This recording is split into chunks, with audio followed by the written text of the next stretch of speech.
So we're going to go over our ingredients here before we get started. For this recipe I'm going to use half and half instead of milk, so I have 3 cups of half and half.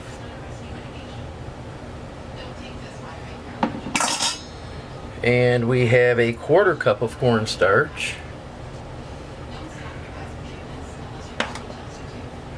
We have 1½ cups of brown sugar, packed. I have 4 egg yolks, and yes, I broke one. One of these days I will not break one, and it'll be pretty looking. We have 2 tablespoons of butter. We have a ½ teaspoon of salt. And I forgot one ingredient, that would be vanilla. And vanilla will be 1 teaspoon of vanilla. So I will get that out here in a minute and get it going for you.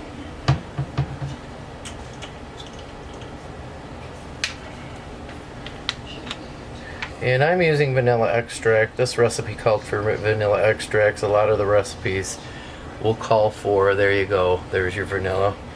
For pure vanilla, which I do not have, I think it's more expensive, I don't know. This is an expensive ingredient to begin with. So that's our ingredient. And we will start getting the mixtures together here in just a minute.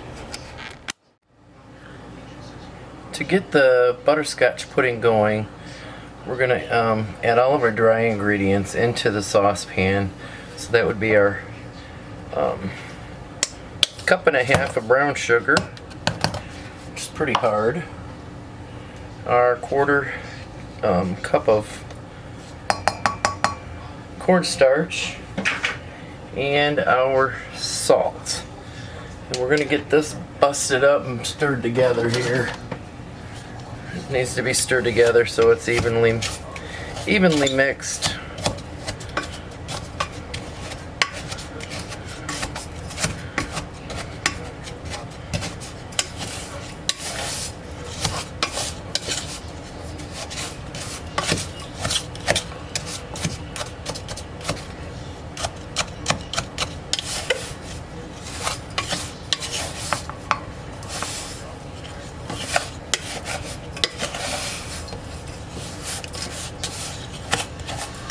It's a little lumpy, but I think it'll be okay once we get the other mixture in there. That looks pretty good right now. So then,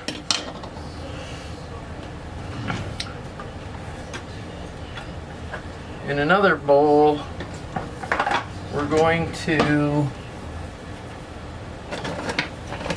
whisk our wet ingredients together. Let me move this out of the way. So I got my handy dandy mixing bowl here. So I'm going to add my milk.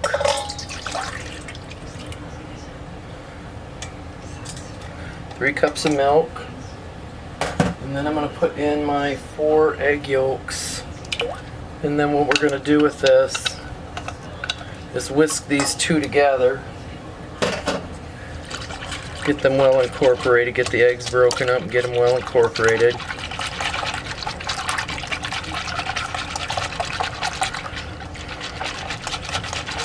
Sorry, that wasn't milk, that was half and half. And if I may have gotten the wrong measurement on the salt earlier. It's actually a ½ teaspoon of salt.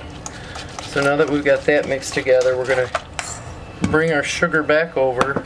Sugar and flour, the dry ingredients. I'm going to turn my heat on. Medium heat. And we're going to slowly incorporate the eggs in the half and half.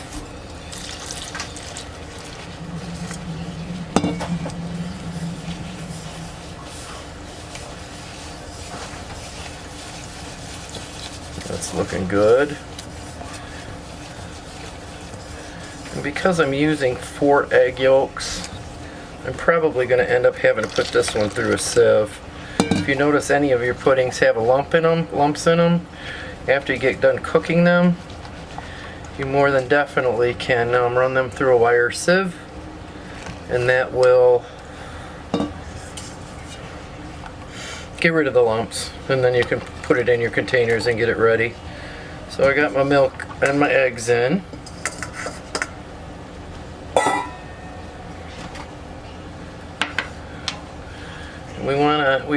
It's the recipe that I got tells me not to boil it, but you want it to get it hot and get it thick enough before you add the last two ingredients, which would be the vanilla and the butter. And I'm hoping that I can find a recipe or make a recipe that doesn't require eggs, because they are doggone expensive right now. So we're gonna let this go, and I'll just give you some music time while we're waiting for this to take care of itself.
Okay, so this is getting to a good thick consistency. So I'm going to move it off the heat, and I'm going to add the last two ingredients, and then we will skim it, and I'll show you how to do that. Alright, so it's hot enough, so we're going to add our butter, our 2 tablespoons of butter. Stir that in.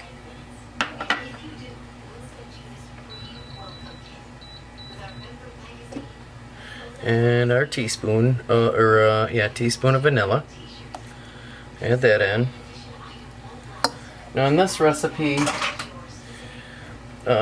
you can use dark brown sugar. Like I said, I use light brown sugar this time. It's first time making this, so I may use dark brown the next time, make it a little more richer color.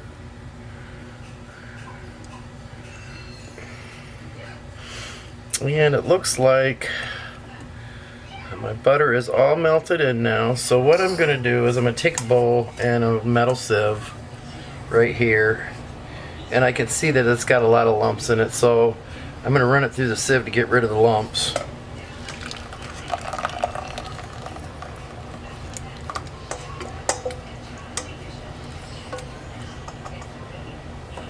And a rubber scraper, I don't want to miss any of this stuff.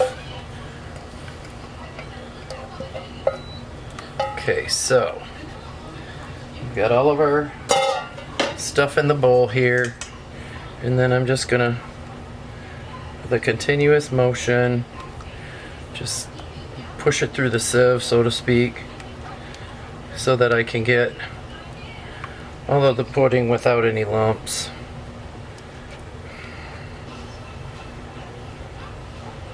It looks like I may have a more pudding with this batch than I did the last batch. We will see once we get it into containers.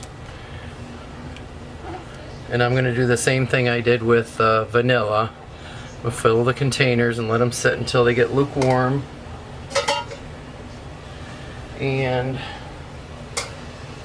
once they get lukewarm, I'm going to put the caps on them. And I've been trying to get them full enough so that when I cap them, I don't have to put a piece of plastic wrap over them to make the like a skin on the top of the pudding. So here we go.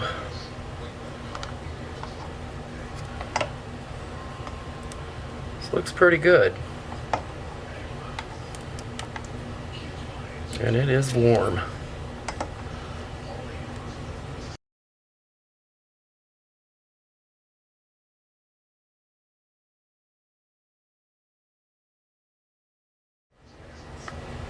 Looks like I'm gonna get 6 containers out of this. And rather than have you hang around and watch, I am going to go ahead and end this one, and then we can move on after I get this all done to chocolate.